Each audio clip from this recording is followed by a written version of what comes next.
প্রিয়জনের সঙ্গে ঈদ উদযাপন করতে ঢাকা ছাড়তে শুরু করেছে রাজধানীবাসী। ফলে সকাল থেকেই বাস, ট্রেন ও লঞ্চে গ্রামমুখী যাত্রীদের চাপ বাড়ছে। বৃহস্পতিবার সকাল থেকেই কমলাপুর রেলওয়ে স্টেশনে যাত্রীদের ভিড় দেখা যায়। শেষ কর্মদিবস হওয়ায় পরিবারের সদস্যদের আগেই পাঠিয়ে দিচ্ছেন অনেকে। এছাড়া ছুটি শুরু হওয়ায় শিক্ষার্থীদেরও ভিড় বেড়েছে। সকালে কমলাপুর রেলওয়ে স্টেশনে দেখা যায় যাত্রীদের চাপ। ট্রেনে ঈদযাত্রার দ্বিতীয় দিনে শিডিউল বিপর্যয়ের কোনো ঘটনা ঘটেনি এখন পর্যন্ত। পারাবত এক্সপ্রেস, তিস্তা এক্সপ্রেস, মহানগর এক্সপ্রেস, সুন্দরবন এক্সপ্রেস সহ সবগুলো ট্রেনকে সময় মতো প্ল্যাটফর্ম ছাড়তে দেখা যায়। যেহেতু ঢাকায় হোস্টেলে থাকি, অনেক ঈদের একটা গ্যাপ মানে অনেক দিনের ছুটি, তো আনন্দের সাথে ঈদ কাটানোর জন্য বাড়িতে যাইতেছি। আলহামদুলিল্লাহ ঈদের বাড়িতে যাচ্ছি সবার সাথে ঈদ করার জন্য, খুব ভালো লাগতেছে। যাত্রা ভালোই হবে, আর টিকিট কাটতেও কোনো বেগ পেতে হয়নি, আমরা অনলাইনে টিকিট কেটেছি। ধন্যবাদ আপনাকে। আপনি যেমনটি বলছিলেন, আসলে আজ কিন্তু কমলাপুর রেলওয়ে স্টেশন এখন পর্যন্ত কোনো ট্রেনের শিডিউল বিপর্যয়ের ঘটনা আমরা লক্ষ্য করিনি। এর আগে সকাল থেকে আমরা কমলাপুর রেলওয়ে স্টেশনে অবস্থান করছি এবং যেটি দেখেছি সবগুলো ট্রেনকে সময় মতো ছাড়তে দেখেছি। আর কিছুক্ষণ আগে আমরা দেখেছি যে এখানে কমলাপুর রেলওয়ে স্টেশন ম্যানেজার যিনি রয়েছেন তিনি গণমাধ্যমের সাথে কথা বলেছেন এবং তিনি জানিয়েছেন যে সকাল থেকে এখন পর্যন্ত, অর্থাৎ তিনি যখন কথা বলেছিলেন অর্থাৎ সকাল 10:30 পর্যন্ত 16টি ট্রেন ছেড়ে যায় এবং সবগুলো ট্রেন সময় মতো প্ল্যাটফর্ম ছাড়তে দেখা যায়। আর সেই সাথে যে তথ্যটি আমরা জানতে পেরেছি সেটা হচ্ছে আজ সারাদিনে কিন্তু 69 জোড়া ট্রেন আসা যাওয়া করবে এই কমলাপুর রেলওয়ে স্টেশন থেকে দেশের বিভিন্ন প্রান্তে। আর সেই সাথে সকালে কিন্তু এখানে এসেছিলেন রেবের আইন ও গণমাধ্যম শাখার পরিচালক।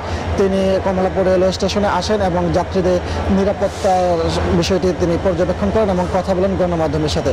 এ সময় তিনি জানান যে টিকিট কালোবাজারি যারা রয়েছে তারা কিন্তু রেবের গোয়েন্দার নজরদারিতে আছে এবং আগামী বছর থেকে তিনি আশা করছেন যে দেশে আর টিকিট কালোবাজারি কেউ থাকবে না বলে তিনি গণমাধ্যমকে জানিয়েছেন। সেই সাথে কিন্তু আজ এখন পর্যন্ত যে সমস্ত ট্রেন রয়েছে সবগুলো ট্রেনই সময় মতো ছেড়ে গেছে। আর এই ছিল আমার কাছে কমলাপুর রেলওয়ে স্টেশন থেকে এখানকার সবশেষ তথ্য। আমরা যাব নারায়ণগঞ্জে, সেখানে আছেন আমাদের সহকর্মী দিলীপ।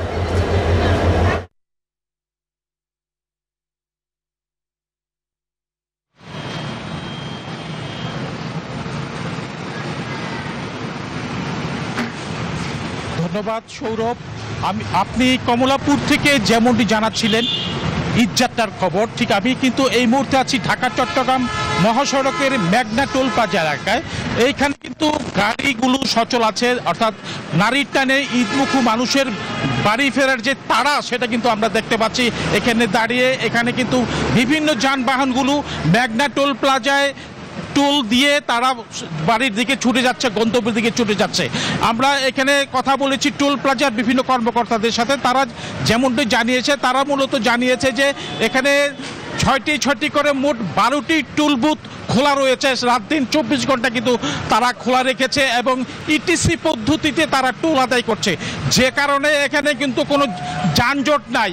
আমরা যদিও দেখেছি ইতিমধ্যেই গাড়ি বিভিন্ন ঢাকা চট্টগ্রাম মহাসড়কে কিন্তু চট্টগ্রাম বিভাগের 11টি জেলায় কিন্তু এই রুট দিয়ে তারা বিভিন্ন, অর্থাৎ ফেনী, কুমিল্লা, নোয়াখালী, লক্ষ্মীপুর, চট্টগ্রাম সহ চাঁদপুর সহ 11টি জেলায় এই রুটেই যাতায়াত করছে। আমরা হাইওয়ে পুলিশের সাথে কথা বলেছি। হাইওয়ে পুলিশ যেমনটি জানিয়েছে যে এখানে কিন্তু কোনো যানজটের কোনো অবস্থা নেই, গাড়িগুলো যানবাহনগুলো স্মুথলি চলছে। তো এই ছিল আমার কাছে মেঘনা টোল প্লাজা থেকে সর্বশেষ। ফিরে যাচ্ছে স্টুডিওতে তানিয়া।